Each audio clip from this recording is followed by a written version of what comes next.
Hello, my friends. Welcome to Recovery with Patrick. I'm glad you're with us today. So, I want to tell parallel stories. I've been writing a lot lately.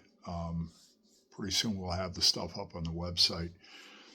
Been writing about Greek mythology and the Trojan War, kind of rehashing some old myths.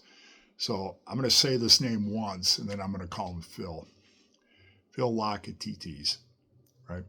So, apologies if I hurt anybody's ears, but Phil fought alongside Hercules. He was his buddy.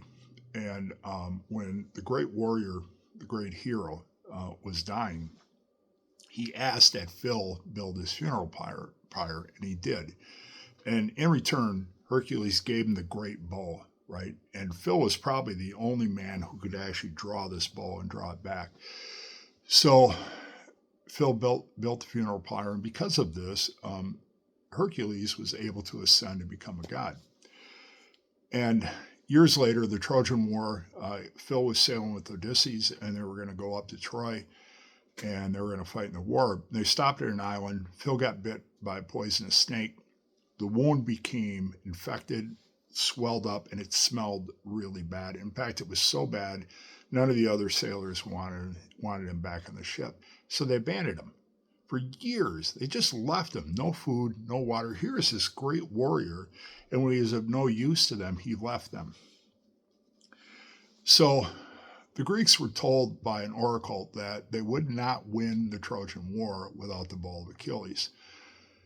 And they knew where it was. So they went back to the island to get Phil.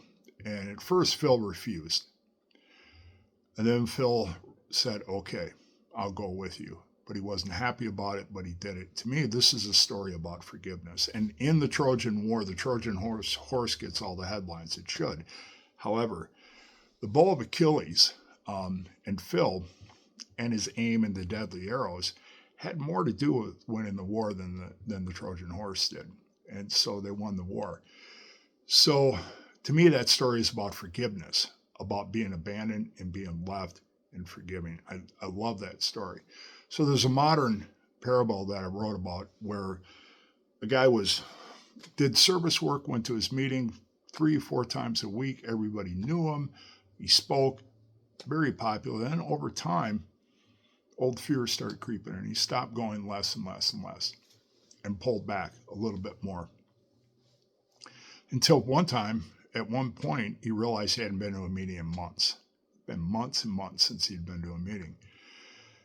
He was getting calls, sponsors, people wanting to go to retreats and do different things. And he always